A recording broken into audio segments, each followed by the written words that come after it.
Bonjour les people. Bonjour Pape Cheikh, comment tu vas? Vous aussi cette semaine on a beaucoup parlé de vous. Oui, parce que vous êtes aussi des people. On a été peopleisés. Voilà, on a beaucoup parlé de vous. Moi j'ai vu vos noms sur internet, partout. Il y a eu beaucoup de commentaires. Mais écoute, on sent... Voilà. Et toi, tu as parlé des people, mais en vrai. En vrai, voilà. Donc, pas d'intox, mais des infos. Voilà. Pas de vrai. ñu commencé ci Wu-Tang. Comme ex Wu-Tang Clan. Voilà. Ex comme ni mu ko doon waxee tout à l'heure, benn collectif de hip-hop la boo xam ne dans les années 90, franchement, ils étaient au top de leur musique. C'est la même génération de Allez, cut mauvais. Non, boobu ñoo njëkk. C'est génération boobu moo njëkk. Voilà. Ok. Wu-Tang c'est Mr Love, mais c'est avant aussi. C'est avant. C'est une autre génération. Mais loolu woy yooyu même si c'est avant dafa traverser génération. C'est vrai. Parce que ba léegi suñu ko tegee 90 c'est toujours. day neex.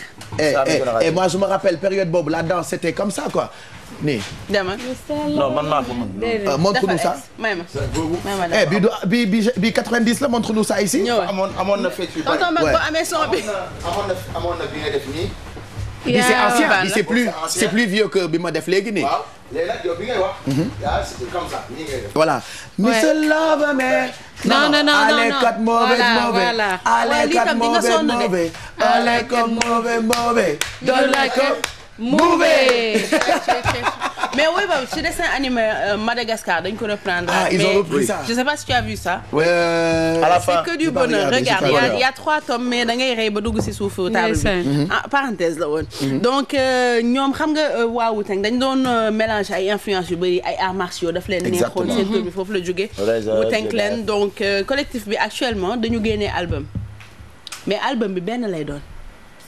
benn album kese. benn album amul dañ koy multiplier yu bari de lii mooy pochette album bi pochette bi benn artiste moo benn album donc bu amul ay exemplaires yu bari. Il y a un seul exemplaire. kan moo koy jënd léegi ku koy jënd. c'est vente aux enchères lañ ko nar a def parce que ñoom nee nañ actuellement lu leen métti ci musique mooy dañ ko détériorer de sorte que parfois da ngay génne sa album sax da nga koy distribuer gratuitement pour que nit yi mën ko déglu.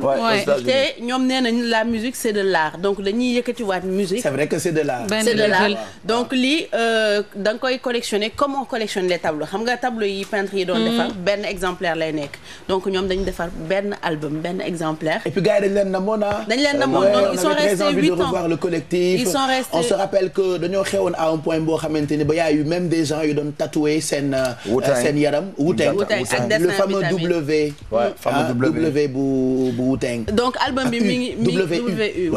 album bi mu ngi nar a tudd Once Upon a Time in Shaolin parce que xam nga ñoom toujours affaire arts martiaux avec da leen neex. loolu la album bi di tudd. et puis buñ koy enregistrer dañuy def de sorte que benn information du génn dañu sécuriser enregistrement bi ba nga xamante ne parce que d'habitude quand tu dis que da ngay defar sa album et que benn lay doon ñi internautes yi duñu bëgg lu dul génnee benn son wala deux dugal ko ci internet bi mu commencé circuler. démb recherché na ko te en plus recherché naa ko léegi ci xamul dama gis rek bind Wu-Tang 2014 mais am na benn son bu ñuy teg mais bokkul ci album bi. yii nii moom son yoo xam ne benn nit a ko nar a déglu benn nit a ko nar a collectionner. Bon après faut voir il y aura des copies il y aura des machins. Mais tu sais maintenant il y a une technique que tu peux copier. bëgguñu ko donc benn CD dong la ñu génne pour def ko vente aux enchères. benn dong ko am Pape Cheikh da nga koy collecter da nga koy garder comme ni ñuy garder tableau yi. collection la quoi. donc ay milliards lañ ko nar a jaayee. c'est sûr pas mal. Ça va bientôt sortir donc xaw ma man il faut ñu essayer ko jënd ñu waa plateau parce que ça fait 700. que ñu ngi travailler album bi. voilà mun nañ dem ça fait 7 ans que dégguñu ko et puis là c'était pour célébrer vraiment leurs 20 ans de carrière. ñu def lu exceptionnel li donc. benn album man ça il y a justement un artiste qui va manquer dans l'album bi ma gën a métti moom moo gënoon marqué sax d'ailleurs il est mort waaw Oldo du Basta ndeysaan moom moo doon chimi yo chimi exactement ay polu mbalit lay fanaan wala mu def ay ñenn xiit loxoti ko di ko lekk Oldo du Basta la tuddoon ça il était sale avec Berka mais nag kooku moom ñu gënoon influencé après il y a eu Method Man c'était son style il y a eu après Razor Redman donc Ghostface Killer donc Rick One moom après ñoom ñoo xewaloon un peu tendance collective après il y a eu exactement Rough Rider am na waaw Rough Rider c'est les années 90 2000 avec DMX and the Rough amoon na aussi bëri woon na club bi amoon parce que premier groupe bu njëkkoon am bi amoon doole c'était les années 80 c'était 86 87 c'était Public Enemy number 1 yeah Public Enemy souvenir exactement non tey fàttali ko rek Public Enemy number 1 mais a lot of underground après nga am ñooñu amoon Fushnikens Das Effects il y avait beaucoup de groupes yoo xam dañu bari bon samay aalu damay bañ. waaw mooy loolu mu ngi dellu jamono xam nga lu ñuy def dañuy ngi créer collectif Yeewu Leen ñii seetaan ñëppay ñoo bokk ak waa plateau. exact ñu génnee album bu bees ne waaw donc voilà loolu moo nekkoon album Wu Tang bi nga xamante ne benn exemplaire lay nekk ci monde bi kan moo ko nar a jënd bu ko jëndee dinaa ñëw wax leen ko mais tonton Mac am na benn vidéo bu nekk foofu son bi kese laa soxla bu fekkee mun nga ñu ko tegal ma laaj leen pour yéen kan mooy woy.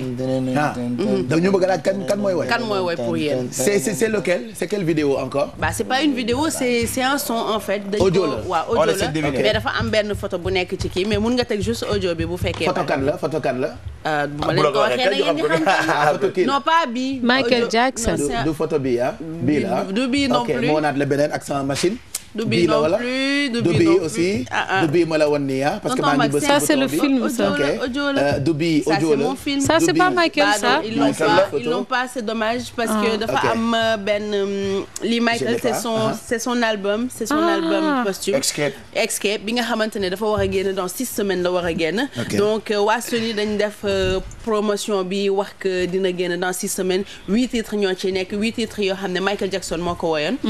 mais doomam Paris Jackson daf doon chaté ak benn sama xarit ba Paris sa xarit bi bokk ko gisee yaa 2 semaines Paris ndeysaan nee daf leen bëgg nag de seetaan Yeewu Leen billaay yow ñoo ko raw waaw donc Paris daf doon chaté ak benn xaritam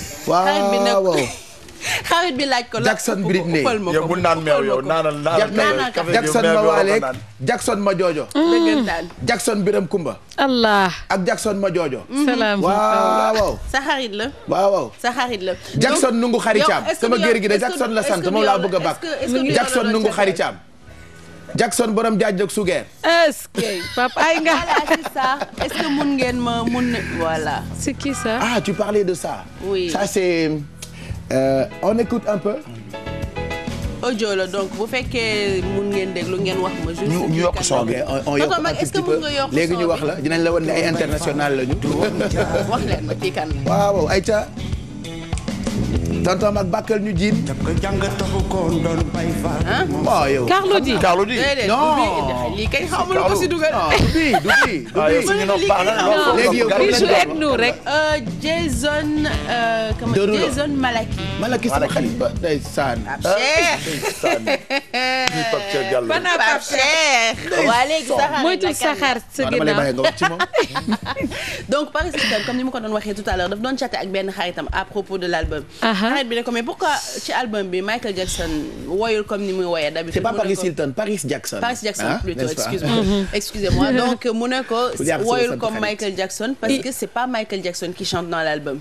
Jason Malaki la boo tapé internet di nga dégg son donc waa Sony démentir nañ ko mais Paris Jackson nee na papaam chaque fois bu doon génnee ay woy da ko doon woyal. donc waa Sony dañ wax que dañ dugg ci archive bu Michael Jackson yi nga xam ne def na ko pendant 40 ans ay génnee son yi nga xam ne musul génn. ñu teg ko pour defar album bi même si musique bi dañ ko remixer pour mu gën a moderne. mais Paris moom ci catam bi nee na du papaam mooy woy. déedéet kii lañ jël. def ko mu woy ne album Michael Jackson la. defoon na même révélation yi en 2010. defoon na ko actuellement bi mooy presque 5 ans que Michael Jackson dem bi mooy nekk deuxième album posthume bi. joxaat na info comme du papaam donc am na benn single boo xam ne daf ko def en featuring ak Akon. mun nañ ko teg pour xool ba xam ngeen wax ma si vous pensez si c'est Michael Jackson ou pas.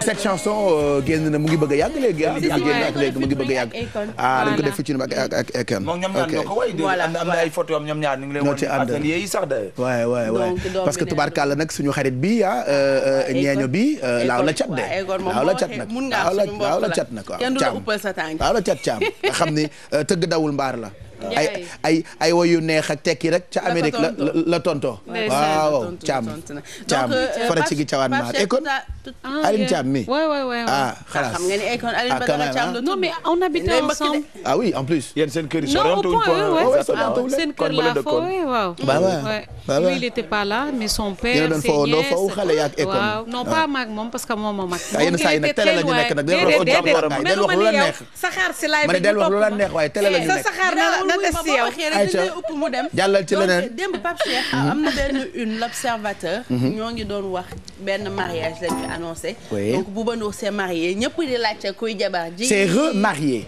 voilà kan la takk kañ la ko takk donc ñëpp di wër photo bi Bouba Ndour c'est pas marié. Poisson d'avril. ah sérieux? non gis nga Pape Cheikh dina ne parce que Pape Cheikh dafa toog di ko ndokkale démb di ko ñëpp ko ndokkale baax naan ko Dorobe voilà nga gis ñoom Dorine ñoom madame Ndiaye ñëpp ku nekk tout le monde di ko woo di xaar mu teral ma donc def nañ enquête félicitations Bouba waaw ak yooyu yëpp dégg naa ko c'est pas marié donc Poisson d'avril c'était un Poisson d'avril kon démb yow am nañ la 2 fois ouais mais Poisson d'avril bi du Sénégal kese la yem parce que bu dee am nañ photo yi démb dañu bind ay articles comme quoi David ak Victoria Beckham dañu divorcé bind que Demba Ba dafa arrêté carrière am ak équipe nationale bi Kim Kardashian dafay dugg ci gouvernement Obama. non dañ lay bindal un article tellement bien fait bindal la source yi bindal la fan la jógee et tout ça. ba ci fin bi lañ lay bindal ci suuf. Poisson d'avril la mais écriture yu ndaw lañ koy bind. donc si tu fais pas attention doo ko gis léegi yow suñu mariage bi aussi ñu bindal. waaw waaw yéen waxuñu mariage génn nañu wax. non am na mariage démb. am na mariage démb. maye nañ leen démb. waaw maye nañ ñu démb li ëpp na waay. léegi ñu am doom. donc lu ma bëggoon wax mooy Poisson d'avril fan la jógee. avant xam nga léegi année bi 1er janvier mooy jour de l'an. avant jour de l'an le 1er avril la woon. exactement mais benn roi bu tudd Charles IX moom moo changé loolu. def que année bi di commencer le 1er janvier donc bi mu ko changé am na ñoo xam ne yëguñu ko am na ñoo xam ne bëgguñu ko woon changé. donc dañu continuer woon di fêter seen jour de l'an le 1er avril. parce que période Pâques bi da doon jeex ñuy commencer lekk dañ leen doon offrir ay cadeaux. cadeaux yi d'habitude bi jour de l'an nekkee 1er avril. c'était des poissons. condamnés. ok donc finalement ñi nga xam ne nanguwuñu woon changer dañ leen doon jox ay faux poissons parce que jour boobu dañ ko tuddee woon le jour des fous. et des gens qui veulent pas voir la réalité telle qu'elle est. donc foofu le Poisson d'avril jógee bañ koy célébrer ba léegi chaque 1er avril. ñu def Pape Cheikh li ñu ko defoon démb. voilà mu ngoog moom nag Poisson d'avril bu naqari la am nag. voilà et il y a tout le temps des mystères ci originaux Poisson d'avril c'est ça mu ngoog donc hier on a eu beaucoup de poissons Bouba Ndour ndeke ba nga yëgal ma. non bu avril passé mun na la yëgal Pape Cheikh on finit juste avec le cinéma benn film bu tudd Le Dernier Diamant 30 avril la nar a génn film bi benn cambrioleur boo xamante ne dañ ko doon surveiller mu ñëw commencé génn ak benn gel boo xam ne seen waa famille dañu am diamant bu rëy war ko jaay jour bi ñu waree jaay diamant bi ñu sàcc ko nañ xool c'est un gros diamant. Ouais. Vous êtes Simon Farrell? C'est moi. Je suis isolée et c'est ma première grosse vente. Votre mère se méfie des sociétés de sécurité qui appliquent simplement des matrices. Elle m'avait demandé un audit des installations. Le Florentin n'est pas une simple pierre précieuse. C'est une légende. Et c'est cette idée qui fera de cette vente une vente historique. S'il ne monte pas au-dessus de 40 millions, on pourra considérer cette vente comme un échec. Donc vous serez responsable. J'ai appris que vous avez perdu votre mère à peu près au même âge que moi. Non. On va prendre un dessert quelque part?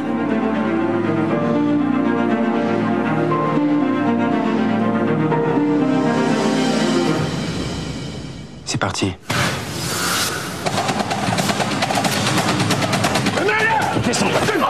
Lieutenant Fauré, vous êtes en train de subir un vol organisé. Monsieur, vous vous trompez, cet homme travaille avec moi. Simon, mais dis-lui! Je sais que vous avez couché avec ce type. Mais est-ce qu'il y a d'autres choses pour lesquelles vous étiez consentante? C'est pas possible.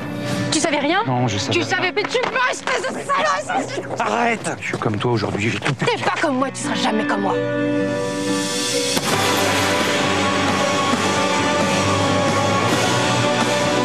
Toutes vos petites conneries, là, c'est pour me balader. Il y a autre chose, Julien. Quelqu'un que tu connais. Cette pierre, c'est une saloperie qui porte malheur. voilà loolu moo nekkoon bande annonce le dernier diamant. mais d'habitude quand tu vois un film français da nga koy xàmmee ñun fii Sénégal tàmm nañu loolu film lan la boo xoolee film français la je regarde pas mais là ça a l'air bon. non man bi ma ko seetaanee après dama commencé gis turu acteurs yi ma ne non c'est pas un film français. ça a l'air bon ma xoolaat BA bi xool réalisateur bi je me suis rendu compte que c'était un film français mais un film français un film d'action boo xamante ne ça promet lii moom mun nañ wax que mun na dem concurrence film d'action yi génn au niveau des États-Unis Pape Cheikh fii concurrence début fii la lépp jaaree tabbi àjjana ku ko jokko foon tabbi safara foon nga lu baax